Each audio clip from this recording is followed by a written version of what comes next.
A gente vai começar, tá? Porque já são 8h07. E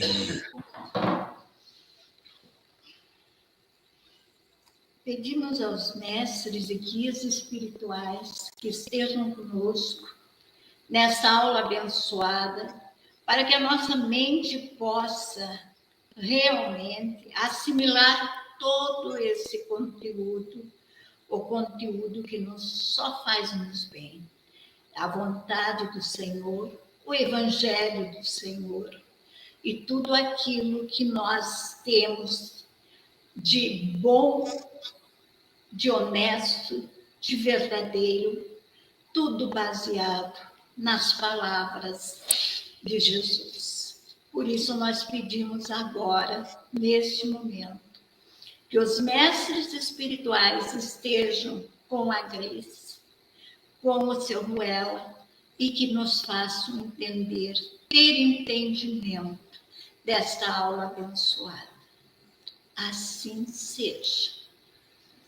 Graças a Deus. Obrigada, Yara.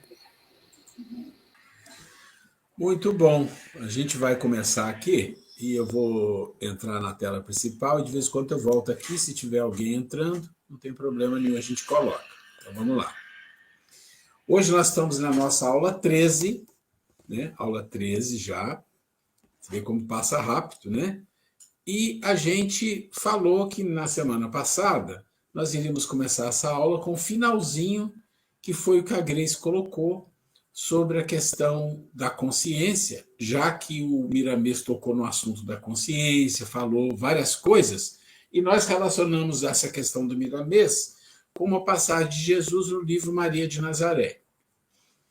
O que é importante aqui, nesse finalzinho, só para dar um início, é quando Jesus ele não usa a palavra consciência em geral no Evangelho.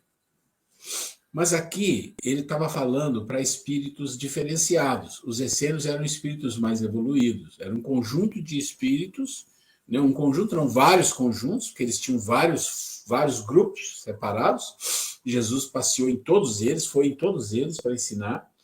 Então, Jesus poderia falar de uma coisa mais profunda da mente humana, da questão da consciência, tudo isso, que a consciência iria se libertar mais. Ele poderia falar isso para eles, porque aqueles espíritos estavam preparados para ouvir isso. E ele não falaria dessa mesma maneira no seu evangelho para o povo, que não tinha a mínima condição de compreender. E mesmo as coisas que ele falou de forma alegórica, por parábola, né, contando uma história, porque a história em si deveria ser mais fácil de ser compreendida, ainda teve muita dificuldade, e até hoje muitas pessoas têm muitas dificuldades de compreender. Qual é o ponto aqui que nós queríamos só reforçar nessa passagem de Jesus, quando ele fala de consciência? Porque o Miramês, ele foi nos falando da consciência como algo que evolui no tempo, né? Uma coisa que evolui no tempo. Agora, você imagina assim, olha que coisa interessante. Quando foi criado o princípio espiritual e o princípio material, né? E também nós temos, né, o princípio vital, que é um agregado aí para fazer o meio de campo entre o princípio espiritual e o material. Quando foi criado, ali na criação, né, na manifestação divina, Deus manifestou no princípio espiritual o quê? É como se fosse uma semente, que seria a consciência humana, a consciência espiritual, né, a consciência de um espírito evoluído ou não. É uma semente, e naquela semente tinha tudo que os seres precisam para evoluir. Tudo que nós precisamos na vida, em qualquer época da vida, em qualquer fase da vida, não importa em que mundo estejamos, material ou não material, lá nessa semente que Deus colocou, nesse princípio espiritual, está o que hoje chamamos de consciência. E lá está a lei, a grande lei de amor, e embaixo dessa lei todas as outras que a gente nem conhece e algumas que a gente já ouviu falar, que são as virtudes. Então, Jesus fala da palavra felicidade por quê? Porque a palavra felicidade, assim como a palavra amor, essas palavras têm uma conotação de algo que é muito bom, É muito difícil você falar para alguém, em qualquer lugar do mundo, sobre felicidade e a pessoa pensar que é uma coisa ruim. A não ser que a pessoa tenha um problema mental. Né? Então, ele coloca a felicidade como algo comum entre todos os seres humanos. Assim como o amor é uma coisa comum entre todos os seres humanos. Então, ele diz assim, olha, a felicidade é uma conquista. Não é algo que vai chegar assim de repente para você, não, é uma conquista. E para você começar a conquistar, ele fala, ela sempre se irradia. Irradiar, você pensa na irradiação como algo que vai em ondas, acontecendo aos poucos, vai aparecendo, irradiando, né? Irradia de uma consciência, mas depois do dever cumprido. E quando fala dever cumprido, a gente não tem que pensar só nas coisas, nos afazeres que a gente tem na vida, que são profissionais, que são domésticos, que são numa casa espírita. Dever muito mais do que isso. O dever cumprido está relacionado ao nosso íntimo. Porque se o ser...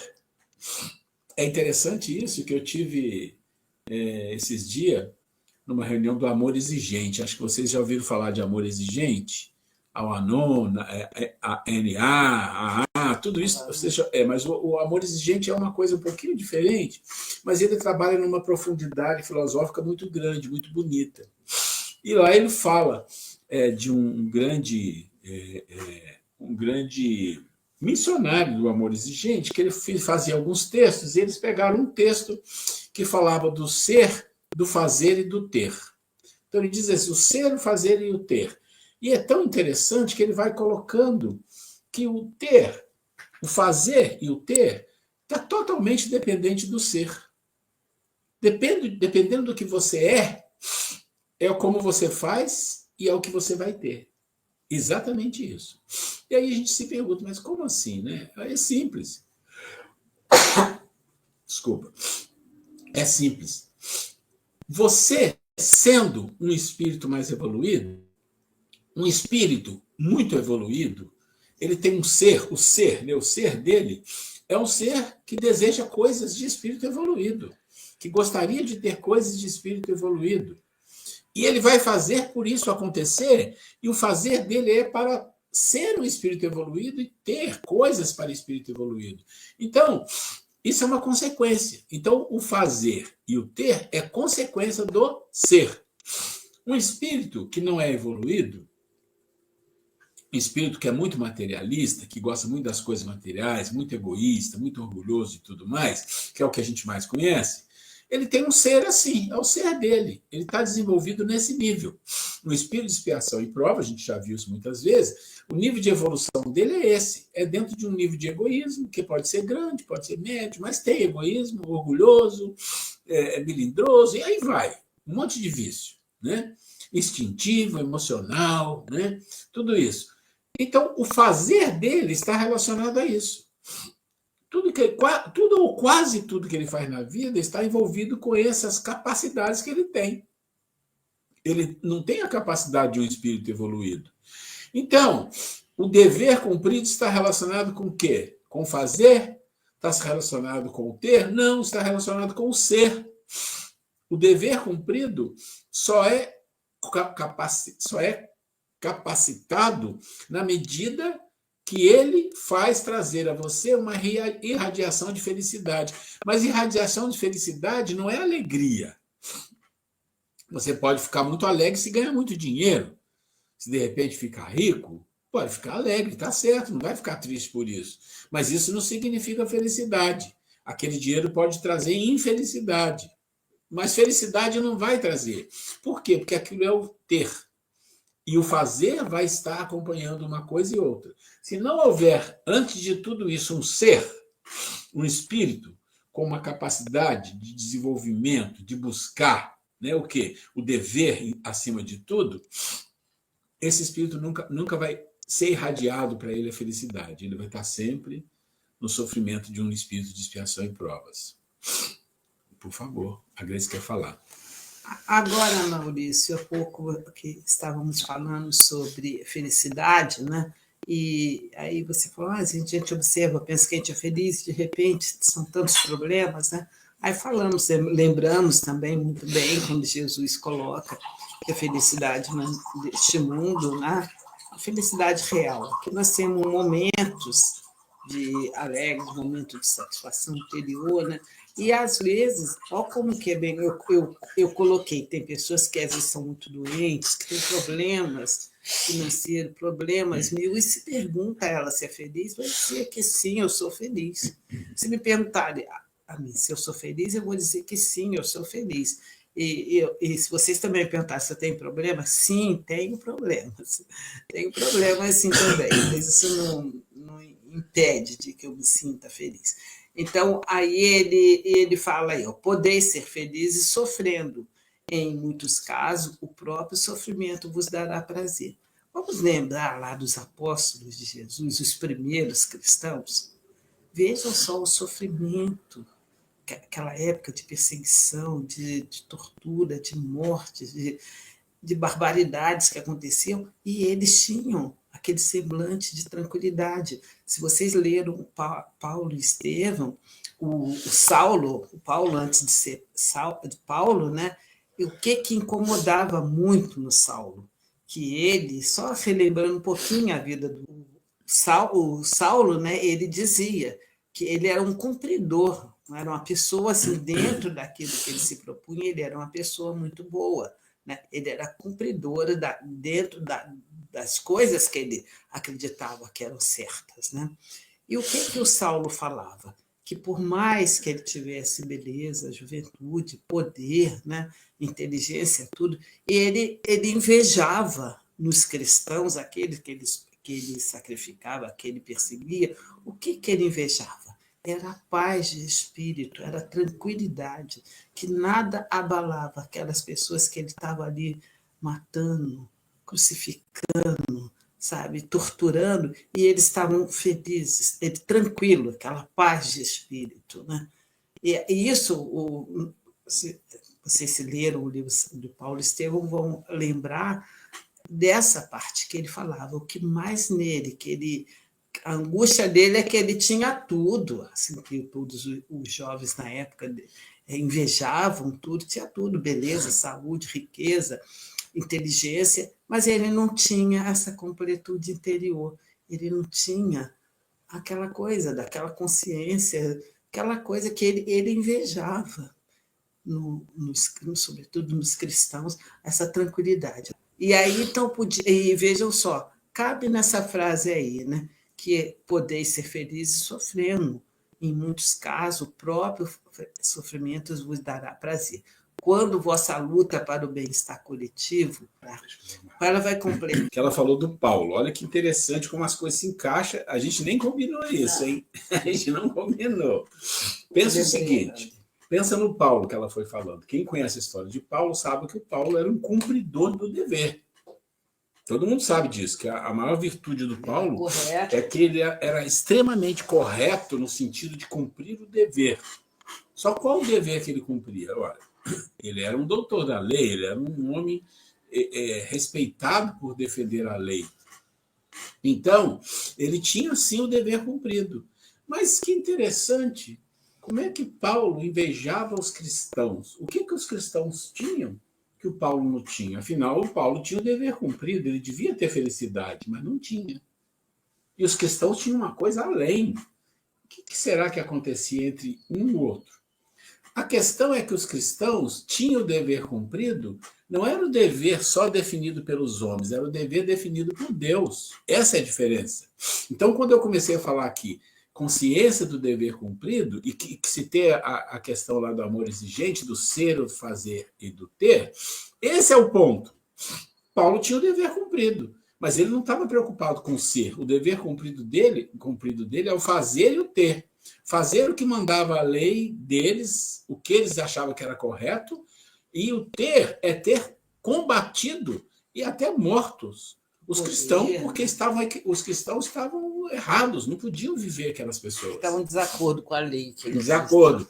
Mas aí, como ele era um espírito que já estava sendo preparado para outras coisas, chamou a atenção dele muito. Olha, mas esses cristãos, eles têm uma coisa que eu não tenho, eles têm uma coisa chamada tranquilidade de consciência.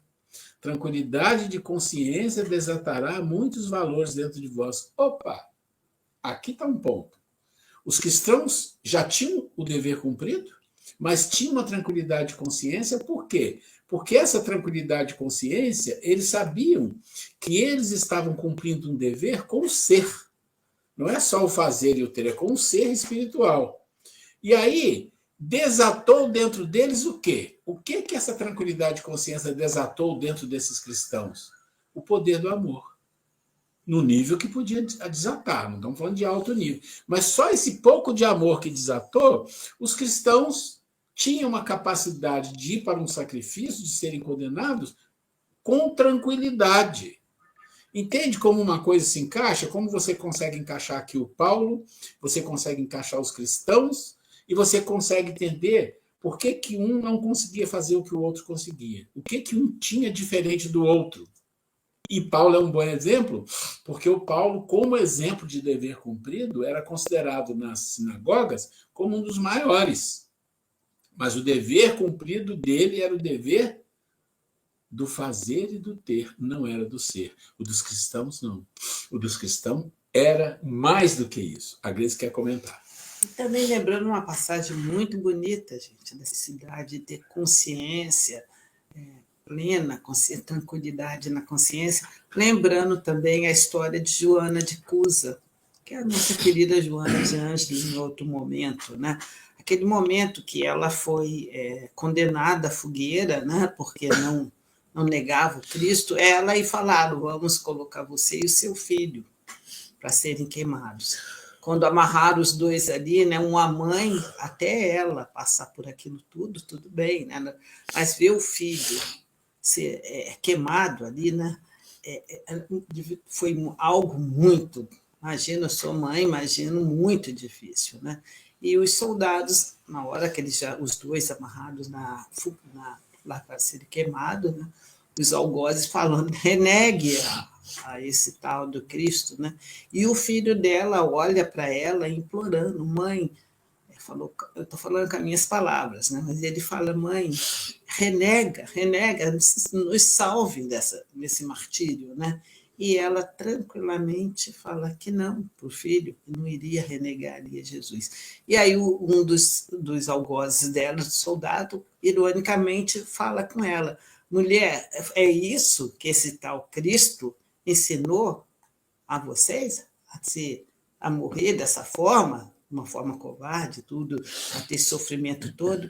E ela fala assim, não, ele me ensinou a te amar, a vos amar, né? Quando ela fala isso, o soldado quase que desmonta ali, né? O livro conta, a história conta que ele teve quase que um colapso de, imagine ele falar isso e debochar dela, e ela fala que não, que ela tinha, que o Cristo ensinou a amá-lo, né? Aí ele pega, num lapso de transtorno, toca a tocha de fogo nela e no filho, né? E ela ali tranquila, com a consciência. E aí você olha, né? Ele me ensinou vos amar. Quer dizer, é exatamente o que nós falamos. O nível aqui não é só o dever cumprido, porque esse dever cumprido aqui tem que ser pelo ser para gerar felicidade. Mas além da felicidade, quando você tem dentro de você um desatar da consciência, que é o amor que rege, aí chega a tranquilidade. Mas tem mais do que isso, que está muito acima. É quando ele diz que vai desatar muitos valores, e muitos valores que nós nem imaginamos. E esses valores vão iluminar, ou esplendendo, ou iluminando, libertarão mais a consciência. Significa que a consciência tem muito mais coisa que a gente pode imaginar. Hoje, a gente fala da consciência como tendo uma lei e abaixo dessa lei potências, como as virtudes que nós temos informação. Mas tem coisas ali que está muito além de tudo que nós sabemos. É o que Jesus está falando.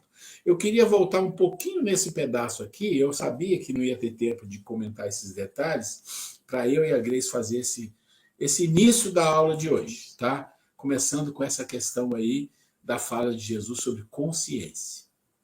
Se alguém tiver alguma coisa, nós vamos então começar a nossa aula. né? Começamos fazendo uma pequena revisão. Bom, a gente está no item conhecimento do princípio das coisas. Conhecimento do princípio das coisas. Quando a gente fala esse título, já dá a entender que não vai ter nenhum conhecimento para nós sobre isso, não. Vamos entender aqui, né? Pergunta 19. Não pode o homem, pelas investigações da ciência, penetrar alguns dos segredos da natureza? A ciência lhe foi dada para seu adiantamento em todas as coisas. Ele, porém, não pode ultrapassar os limites que Deus estabeleceu.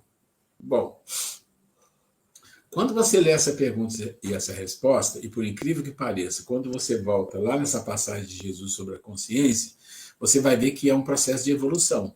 É como se fosse assim, ele ha aberto portas dentro da consciência, com conhecimentos, com capacidades, aos poucos.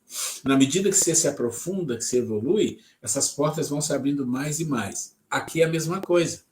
A ciência está aí, e ela é bonita, é maravilhosa, é uma coisa divina. Né? Dizem que toda ciência não tem descoberta, não tem invenção nenhuma, é tudo descoberta. Né? Esse dia eu estava vendo um vídeo sobre a matemática. A matemática foi inventada ou foi descoberta? E quando você vai entendendo o que eles estão falando, você percebe, ela é descoberta, é uma descoberta, ela já existe. As leis já existem desde a criação. Né? A ciência existe desde a criação. Estão disponíveis. Aí o homem tem que alcançar essa capacidade. Só uma colocação, eu falei esse negócio de descoberta, é muito fácil a gente perceber que tudo isso está descoberto quando a gente observa uma criancinha, sobretudo os pequenininhos, nós que estamos com uma bebezinha, uma netinha de 1 ano, é incrível. Ela vai descobrindo as coisas, ela já sabe, já está ali, de alguma forma, as informações registradas, a facilidade que as criancinhas... É mais fácil de observar quando são pequenininhos, que não tiveram tempo ainda de aprender, né? Então, eles vão descobrindo as coisas, e aquela coisa assim que rapidamente aprende tudo, né? Facilidade é incrível, porque a gente vê que está tudo lá já registrado no arcabouço mental, e fica muito também óbvia e clara as leis da reencarnação, né? Fácil de perceber isso nos pequenininhos. Né? Allan Kardec faz comentários algumas vezes, e ele fez aqui, né, com relação a isso. Quanto mais consegue o homem penetrar nesses mistérios, tanto maior admiração lhe devem causar o poder e a sabedoria do Criador. Entretanto, seja por orgulho, seja por fraqueza, sua própria inteligência o faz joguete da ilusão. Ele amontoa sistemas sobre sistemas, e cada dia que passa lhe mostra quantos erros tomou por verdades e quantas verdades rejeitou com erros. São outras tantas decepções para o seu orgulho. Olha, uma pessoa que tem um nível de inteligência razoável, um cientista que é honesto consigo mesmo, não vou nem dizer tão inteligente, mas que ele seja honesto consigo mesmo, né? Ele não vai cair nesse engodo de criar sistema para proteger sistema. Já viu aquela história, quando você conta uma mentira, você tem que inventar uma outra para proteger aquela, depois uma outra, e daqui a pouco você não tem mais jeito de sair. Você entra no labirinto. Essa é uma situação. E é mais ou menos isso que ele está falando aqui. É tomar mentiras por verdades, se você não for honesto consigo, é uma questão de tempo. Porque as verdades estão disponíveis. Se você não achou, outro vai achar. Né? E quantas vezes nós vimos isso acontecer? Tem o exemplo ali, né, de a Terra é plana, a Terra é em forma de um jarro, tem um elefante segurando embaixo a Terra, tem tudo isso no mundo. E tem a história, né, do Colombo, que ele comprovou que a Terra era redonda, né, e ele fez várias descobertas, e depois, quando ele voltou lá para a sua cidade, alguém chegou para ele estava num local de refeição, e a pessoa disse, você fez isso? Não é fácil, né? Não é nada difícil. Ele falou, é verdade, não é não. Aí ele olhou para a pessoa e falou assim, olha, vamos fazer o seguinte, vamos fazer uma demonstração para você aqui. Está vendo esse ovo aqui? Põe esse ovo em pé. Mandou a pessoa pôr o ovo em pé, é fácil, põe o ovo em pé. E a pessoa não sabia como pôr o ovo em pé. Você põe, ele tomba. Você põe, não tem jeito. Aí o Colombo pegou o ovo, quebrou a pontinha do ovo assim, virou e pôs em pé. Falei, mas você quebrou, mas é fácil. Então, depois que faz, é fácil. Mas a questão é o gênio, é o espírito que está ali desenvolvendo. Se é um cientista que é honesto consigo mesmo, se é um cientista que o seu ser busca crescimento, mesmo que científico, ele não entra em enganos, ele não vai entrar em enganos. Isso é uma verdade, porque as verdades vão aparecer em algum momento por uma questão de tempo, de merecimento.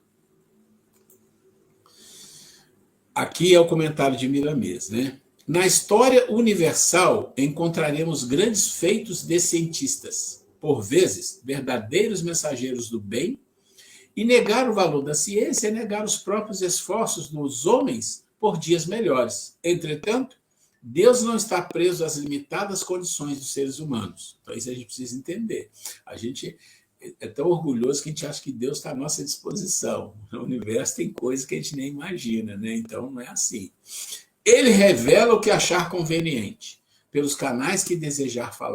Então ele está falando sobre a mediunidade, né? Eis aí a mediunidade em função benfeitora, a comunicação dos espíritos entre dois mundos. Isso é algo, para muitas pessoas, impossível, sem conhecimento, sem noção, que não tem a mínima noção disso. E para nós que somos espíritas, é uma coisa comum. É uma reunião. Como se falasse, vamos fazer uma reunião, nós e os espíritos, né? Embora a razão apresente as suas falhas, porque a razão não é o suprassumo, né? E a gente nem atingiu ela ainda assim, em todos os campos de atividade, é ela quem move a ciência, que em muitos casos aceita mentiras no lugar de verdade e vice-versa. Os seres encarnados, quer ver um exemplo de mentira? Isso eu lembro muito bem. Tinha um grande cientista no Brasil, eu acho que chegou a ser ministro do meio ambiente, não lembro. Mas isso já tem mais de 50 anos. 50 anos, 40 anos, alguma coisa assim. Existia um comentário no mundo, era um jargão popular e um jargão na ciência, que a Amazônia é o pulmão do mundo. Todo mundo já ouviu isso em algum momento. E era uma coisa verdadeira para as pessoas e para os cientistas. E essa pessoa falava isso, a Amazônia é o pulmão do mundo. Quando o tempo passa, as coisas vão sendo vistas pela forma da ciência verdadeira. Não é assim, a Amazônia é o pulmão do mundo, não é mesmo. Não tem um pulmão do mundo. Aí se descobre que não é assim que funciona.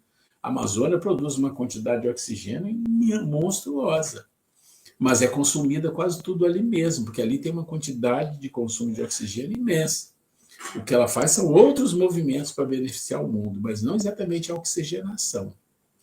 Os seres encarnados e mesmo os desencarnados que vivem na mesma faixa evolutiva, então todos os errantes que estão na mesma faixa, não precisam se preocupar com a seleção das coisas verdadeiras, pois elas aparecem à luz das boas intenções e no esforço permanente em busca do melhor.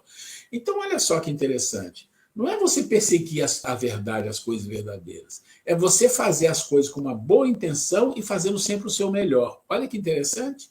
Elas vão aparecer porque elas estão lá prontas para aparecer para esse tipo de espírito, que faz tudo com boa intenção e que sempre busca fazer o melhor. Então, é mais ou menos aquela colocação de Jesus, que você deve buscar primeiro as coisas de Deus e as outras coisas acontecerão, né?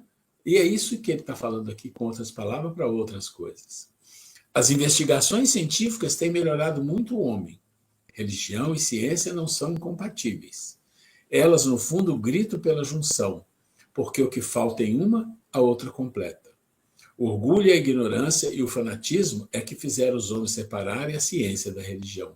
Um comentário interessante que me chamou a atenção esses comentários de Miramês é do livro Filosofia Espírita, mas quando você vai no Livro dos Espíritos, lá na FEB, PDF, você vai ter o livro em PDF, mas no livro também tem o acesso àquelas perguntas, às colocações de Miramês.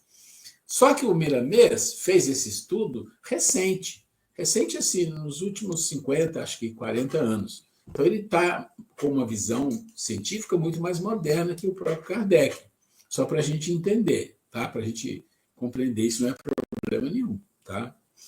Então o que ele está falando aqui é que a ciência tem melhorado muito o homem, a gente sabe disso, né? E religião e ciência não são incompatíveis, parecem que são, mas não são. Um dia nós vamos compreender isso. Elas, no fundo, gritam pela junção, porque o que falta em uma, a outra completa. O orgulho, a ignorância e o fanatismo é que fizeram os homens separar a ciência da religião. Quer dizer, o orgulho e a ignorância de todos e o fanatismo de alguns cria essa separação, né? Aí já é outra pergunta, mas é o mesmo assunto, conhecimento do princípio das coisas. Dado é ao homem receber, sem ser por meio das investigações da ciência, comunicações de ordem mais elevada acerca do que lhe escapa aos testemunhos dos sentidos. Então está perguntando se pode receber intuição, se pode receber comunicação. Falando para nós que somos espíritas, a gente sabe que sim, né? Sim. Se o julgar útil, Deus pode revelar o que a ciência não pode ensinar. Então está dizendo que pode haver revelações, sim, né? E a gente tem muitas revelações. Todos os livros do André Luiz são revelações, não é? Todos, começando por Nosso Lar. É uma revelação científica no sentido que ele está trazendo informação verídica, de coisas que nós nem tínhamos imaginado que poderia acontecer, um carro voar, lá na época de 1940, 1930, não, a gente nem imaginava um negócio desse, um carro voar. Né? E ele coloca muitas coisas para a gente em todos os seus livros que são...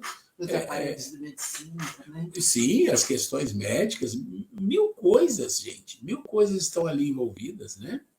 E o Allan Kardec aqui fala, por essas comunicações é que o homem adquire, dentro de certos limites, o conhecimento do seu passado e do seu futuro, também, né? Aí o Miramês comenta a questão 20, né? Os sentidos físicos são valiosos recursos com que a natureza divina dotou o espírito encarnado, para registrar as lições que poderá receber por todos os meios que a ciência alcança. Então, o que ele está colocando aqui é assim, nossos sentidos físicos têm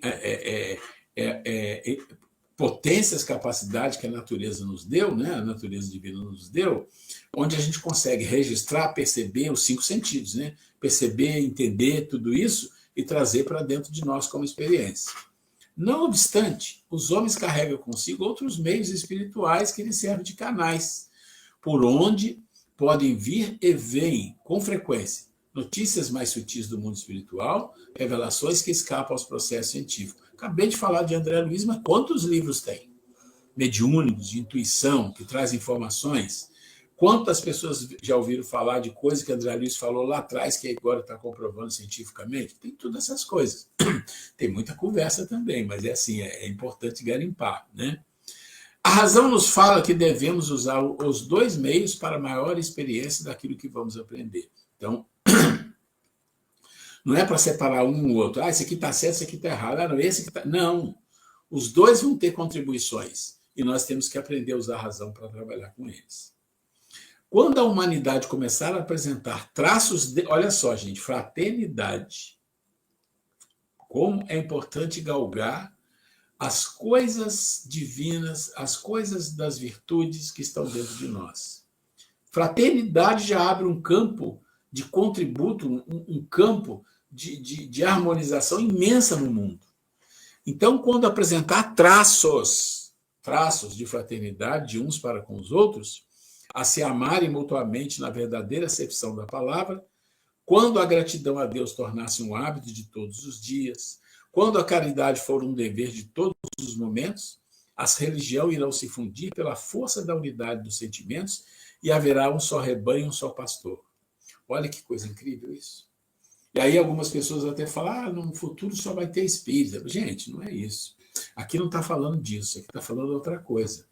O próprio Kardec fala, eu já falei isso aqui, mas o Kardec fala dos 6 movimentos da doutrina espírita, né? O Kardec, quando ele foi questionado sobre a questão da religião espírita, ele foi um pouco renitente com relação a isso, porque a religião na época, imagina, eles tinham saído há 50, 60 anos da Revolução Francesa e que massacrou as religiões, mataram os padres, foi aquela coisa toda. Então, a religião não era bem vista.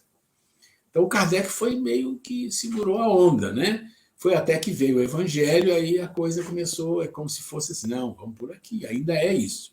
Mas o Kardec tem um escrito na Revista Espírita, acho que de dezembro, eu tenho depois aqui, se vocês quiserem, eu mando para vocês todos os itens. São 6 passos, ele fala, são os 6 níveis, as 6 fases do Espiritismo. Então ele vai falando, fase 1, 2, 3, e a gente está mais ou menos na fase 5 e vamos para a fase 6, provavelmente no mundo de regeneração. E o que é? A fase 5 ele chama de fase intermediária, entre um ponto e outro. E a fase 6? A fase 6 é quando a religião não é religião mais, é religiosidade. Quando o ser não precisa mais especificamente de estar envolvido numa religião, porque a fraternidade, o amor ao próximo, tudo isso já está migrando para dentro do coração, faz parte do cotidiano das pessoas. Quando a gente estuda filosofia, e é filosofia espiritualista, que acredita em Deus, na reencarnação, fala-se de um momento da humanidade, que foi no Egito, uma época do Egito, que era assim. As pessoas não tinham uma religião, as pessoas viviam a religiosidade. É diferente. E a gente vai chegar nisso, né? Que é mais ou menos isso que eles falam aqui. Tá? As revelações espirituais e científicas não escolhem lugar. A prova disso são os fatos. E é nesse entendimento que deveremos despertar para a unidade de valores de todas as nações e de todas as criaturas, sem as barreiras que dividem os espíritos pelo orgulho, pelo egoísmo, pela vaidade, pelo ciúme. Isso é verdade. Você pode até dizer assim, não, mas tem países que tem mais descoberta científica e tal, e às vezes não é revelação espiritual, é um processo científico mesmo. Mas existem situações que a gente percebe em determinados lugares que do nada, num país que você fala, né, aparece lá um invento, uma coisa estranha, que você não entende se aquilo ali vai dar certo ou vai dar errado, mas é uma coisa que preocupa as pessoas. Tem um país aí da África, eu não lembro o nome agora, mas eu já vi essa reportagem algumas vezes, se vocês se interessarem, eu mando. Tem um rapaz lá que estudou, é um negro, né, na África, e ele inventou um jeito dos carros andarem sem usar combustível que a gente conhece. Ele usa uma energia de rádio. As antenas de rádio que estão emitindo, ele usa aquela energia e o carro anda normalmente, não precisa nada além disso. Isso é uma coisa que, se é verdadeira, e ele mostra lá, e eles foram para os Estados Unidos e quase morreram, que é uma confusão. Então, assim, eu não sei o quanto disso é veraz ou não, mas se é algo que apareceu num lugar que, vamos falar assim, não tinha nada com nada ali, e apareceu um invento desse aí, né? E assim como dizer, a divindade faz as coisas acontecerem. Jesus nasceu em Nazaré. E como dizia, né, nos livros que falava, de Nazaré não sai nada de bom, e foi lá que Jesus nasceu. Então, assim, é assim que Deus faz, né, as coisas acontecerem. Né? As instituições que escapam aos aparelhos materiais vieram por canais invisíveis aos olhos físicos. Quer dizer, as intuições que escapam aos aparelhos materiais vieram por canais invisíveis aos olhos físicos. É óbvio. Intuição, que não tem nada material, é pelos olhos físicos, invisíveis aos olhos físicos, mas entendidos pelas sensibilidades espirituais da alma. É diferente, é outra conversa. E com tanta certeza que foge aos meios de comunicação. A escrita não tem recurso para expressar o que entendemos por dentro. Lembra que eu já falei? Da velocidade da comunicação. Por mais rápido que seja a comunicação no mundo, nós ainda vivemos um processo de comunicação arcaico, onde tem que falar, onde tem que escrever, né? O pensamento ainda não flui, a gente sabe que já tem, mas não flui ainda nesse nível espiritual que nós estamos. O que flui é o quê? É a escrita, é o falar, é ouvir, os sentidos físicos. Né? Pode falar. Mas a gente pode ver que como que nós estamos caminhando para algo mais a nível de comunicação. Eu penso que todos já vivenciaram isso. Quantas vezes você está perto de alguém, você pensa uma coisa, a pessoa fala. Né? Aqui ela temos tanta sintonia que ocorre muitas vezes isso. Eu estou pensando, eu começo a falar uma frase e ele conclui com exatamente com as mesmas palavras que eu estava pensando. Né? Ou a gente pensa numa pessoa, chega uma mensagem, ou a pessoa telefona, de alguma forma se comunica com você. Né? Então, são os primeiros primórdios dessa evolução de comunicação, né? Que a gente percebe que como no ar. Eu fico sempre encantada com isso, que às vezes ocorre até com certa frequência. Eu penso numa paciente ou numa pessoa, aí chega uma mensagem. É questão de segundos, um minutinho. Então, quer dizer que, de alguma forma, quem pensou primeiro, né, os pensamentos se entrelaçam, né? Muito interessante, né? Nós vamos caminhar para isso, de outros tipos de comunicação de uma forma mais ostensiva. Isso que ela está falando é interessante, porque se você pensar na comunicação pela palavra, e se você estuda um pouco de antropologia e vai lá atrás para entender, você percebe que o grunhido, né, o som, tentando simbolizar alguma coisa, mas sem palavras, porque não tinha vocabulário, ele perdurou por centenas, por milhares de anos. Milhares de anos. Até começar a aparecer as palavras. E as palavras foram aparecendo e foram aumentando o vocabulário. Assim também se dá, além das palavras, com a própria audição, compreender o que está ouvindo, o que está falando. Tudo isso é um processo que demora muito tempo. Agora, imagina o nosso processo de abandonarmos a palavra, de abandonarmos a escrita. Quanto tempo vai levar para a gente se habituar com um novo tipo de comunicação? Não é fácil, né? Não é fácil, não. Vamos lá. Quantas horas são? 10 minutos. Quantas horas são? Tem 10. Aqui a gente vai entrar no item 2, mas eu não vou entrar, tá? Que é espírito e matéria. Porque está faltando 10 minutos e eu quero dar um tempinho para ver se as pessoas têm alguma colocação, quer falar alguma coisa, tem alguma coisa para dizer, se leu o material, se não leu, se tem dúvida. Eu gostaria de deixar sempre uns tempinhos do final para isso. Então, nós vamos entrar na aula que vem, no item 2, espírito e matéria. Então, deixa eu sair daqui. Ok.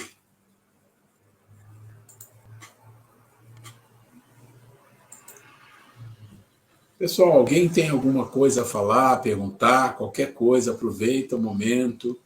E eu sempre falo que o material que a gente manda, eu mando por PowerPoint, é para as pessoas que puderem ter tempo para estudar, dar uma lida, tirar dúvida, tudo isso. Em primeiro lugar, eu queria saber o nome desse amigo que está atrás da Yara aí. É o seu Paulo. Seu Paulo ainda. Seu Paulo, tudo bem? Tudo bem. Foi fundador dessa casa aqui. Oh, que legal. Eu sempre olho para o seu Paulo e acabo que eu não pergunto o nome dele, mas eu sempre te vejo. Sempre te vejo, seu Paulo. Aí hoje eu falei, deixa eu perguntar antes de acabar a aula. Tá fortalecendo os pilares da casa. Que maravilha. Isso é importantíssimo, né, seu Paulo? Esse rastro que se deixa quando se funda uma casa espírita. Né? Mas e aí, alguma dúvida, alguma pergunta, alguma colocação, gente? Vamos aproveitar aí. Então, desse tema final que vocês estavam comentando sobre a evolução da transmissão de pensamento, isso não é uma vibração? A gente já vê alguma coisa nessa linha que já está acontecendo, alguns encarnados, inclusive, despertando essa vibração entre uma pessoa e outra, e tem uma certa, igual a Grace estava falando. Às vezes eu estou falando alguma coisa, ele complementa. Existe já uma energia que vibra nessa mesma frequência aí, não é? Então, pensa o seguinte, vamos imaginar nós mesmos.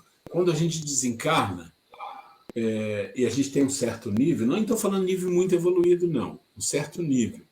Você pensa num nível de Emmanuel, de um André Luiz, talvez. São espíritos que já conseguem articular uma vibração de pensamento, de compreensão, sem precisar usar fala, só pela leitura que faz. Mas ainda é um processo que eu diria assim, inicial. É um começo. Eu acho que assim, vamos pensar assim, no mundo espiritual, tudo é mais complexo, é mais tecnológico, é mais evoluído do que aqui. Não muito, porque no nosso nível a gente desencarna e vai encontrar coisas ainda que não são tão evoluídas, porque não é para ter, mas já vão ser. Quantas vezes vocês já leram livros que falam que a pessoa desencarnou e ela percebe que ela não está enxergando com a vista, ela não entende, parece que enxerga com o corpo todo. Como a gente já leu isso aí? Isso é uma mudança. Né? E alguns espíritos conseguem ler o meu pensamento, quer dizer, não está lendo, ele está vendo o que está passando aqui dentro da cabeça. Isso é um processo diferenciado, que eu imagino, de mostrar assim, olha, esse é o padrão de vida que vocês daqui a um tempo vão ter, até encarnado num certo nível. Mas nós não temos ainda, porque a gente, nesse mundo que a gente vive, é tão envolvido, é tão consumido pelas coisas materiais, que se a gente tivesse uma capacidade dessa, a gente ia fazer muita besteira. Pode ter certeza, ia fazer muita, muita besteira mesmo. Mas o que você falou é isso mesmo. Quando você fala, vamos fazer aqui um processo, uma corrente de vibração, mesmo que a maioria das pessoas que estão fazendo não entenda muito bem o que está acontecendo, que é assim que é, mas só o fato de desejar e formar um grupo, a espiritualidade dá conta de resolver isso. Entendeu? Eles vão pegar e vão fazer isso. Vou dar um exemplo para vocês. A gente está aqui há alguns dias envolvido num atendimento de algumas coisas. E hoje eu e a Grace estamos no carro falando, bom, agora nós vamos encontrar a pessoa numa situação muito difícil. Aí nós falamos assim, vamos fazer uma prece antes? E começamos. E eu sei que a Grace tem uma sensibilidade mediúnica muito grande. Ela trabalhou muito na parte de incorporação, de passe, essa coisa toda. E a um dado momento ela começou, quer falar? Fala você. O que você começou a sentir? Não, gente, primeiro deixa eu falar o que eu estava querendo falar antes. Então essa questão aí eu engreno, que tem tudo a ver. Essa questão, você veja só que nós falamos, que às vezes eu estou falando uma coisa, ela complementa, ou a gente pensa em alguém liga. Isso acontece assim, de uma forma espontânea. Imagine se nós treinássemos. Ou assim, vamos... aliás, você lembra quando nós éramos mais novos, acontecia isso com muito mais frequência, a sintonia era muito mais... Veieira, então? Você é veieira, tá gente mais esquecida. Mas imagine se nós fizéssemos isso como um treino dessa nossa capacidade, essa habilidade que nós temos. Iríamos desenvolver, assim como quando a gente estuda determinado assunto, né, a gente vai, aquilo que você não sabia nada, você vai desenvolvendo, né? Então, é uma coisa interessante da gente pensar, né? E outra coisa, essa questão também, né, que ela falou, olha, que se nós tivéssemos essa capacidade, muita estabilidade, no nosso padrão que nós vivemos, poderíamos causar muitas coisas. Aí eu me lembrou da filosofia quando fala sobre a capa da invisibilidade, né? Que é o fala, anel de Ginges. Anel de Ginges, que fala que quando ele colocava, ficava invisível. Então, aí o que ocorria? Quando essa pessoa colocava esse anel e ficava invisível, aí o que ele aproveitava? Para fazer coisas que ele sabia que ninguém ia saber, tipo, roubar um dinheiro, ninguém vai saber que foi eu, ou fazer coisas que visivelmente não faria. Então, existe essa coisa da pessoa usar para o mal, né? Então, né, por isso que eu acho que é tudo na sua hora, né, quando nós estivermos mais moralmente melhorados, aí essas capacidades... Todos nós temos um anel de Ginges, que é o nosso corpo físico, que bloqueia as pessoas não perceberem um monte de coisa. Né? Mas imagine se agora eu colocasse um anel de Ginges e ficasse invisível. Poderia fazer um monte de coisinha, né? Aquelas coisinhas que estão dentro de nós, que a gente, de cara limpa, assim, não faria, né?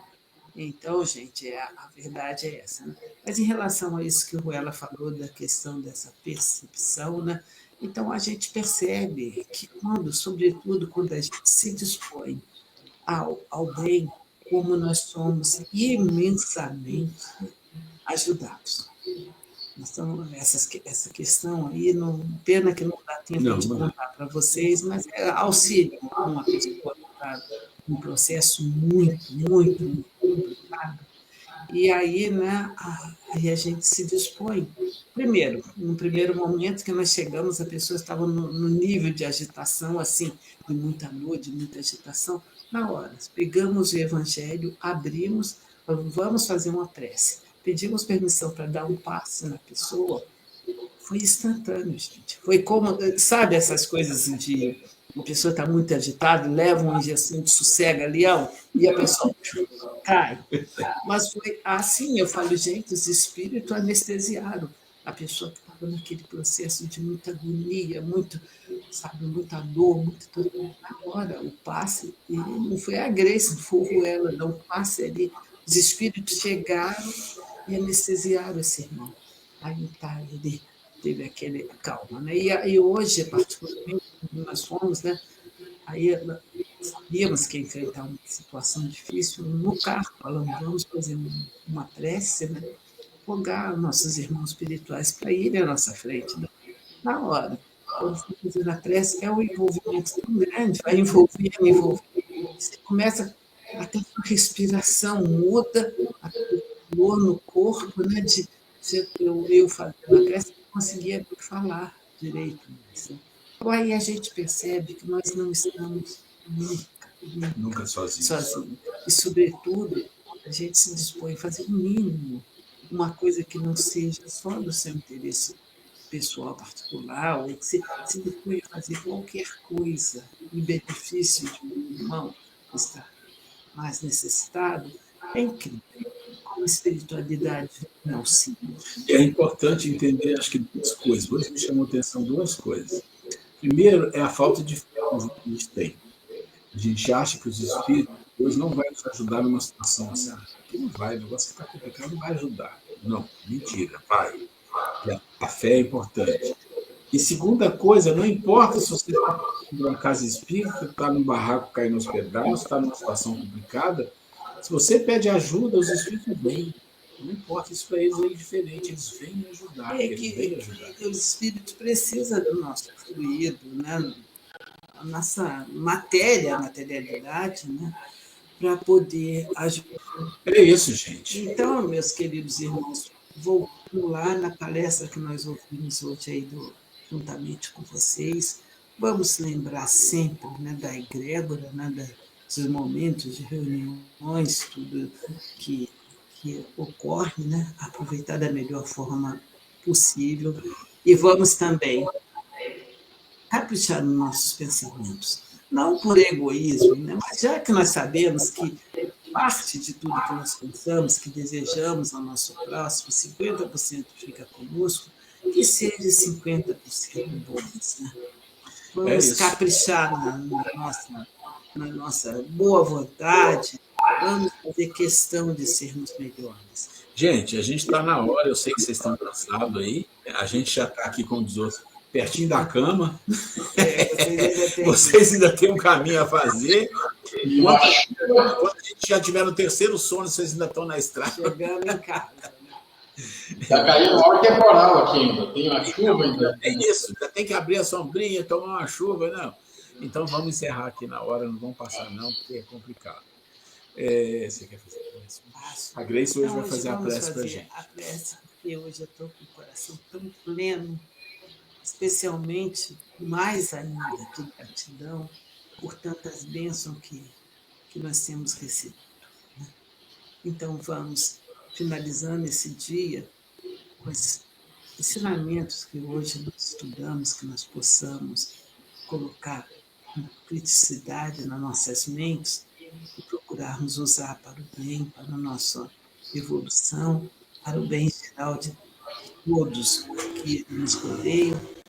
E vamos agradecer a Deus, nosso Pai, por essa oportunidade, agradecer a Jesus, a nossa Mãe Santíssima, agradecer aos bondosos amigos espirituais, nossos mentores, que são responsáveis por esse trabalho, que nos intui, que apoiam, sustentam para que nós estejamos aqui estudando com o único objetivo, Senhor, de nos instruirmos e de sermos seres humanos melhores. Que a vossa luz, que o vosso imenso amor, Mãe Santíssima, se estenda a todos os amigos aí de Itapuá, a todos os desencarnados, enfim, a todos os nossos irmãos da Terra, sobretudo aqueles que estão mais sofridos. Despeça-nos em paz. Que assim seja. Graças a Deus. Pessoal, muito obrigado aí pela paciência. Boa noite, um beijo no coração. Yara, minha docinha. Eu tenho tanta vontade de dar um abraço bem apertado. Tchau, querida. Um beijo para todos vocês. Um abraço. Com Deus. Tchau, seu Paulo. Com Deus. Tchau para vocês. Um beijo.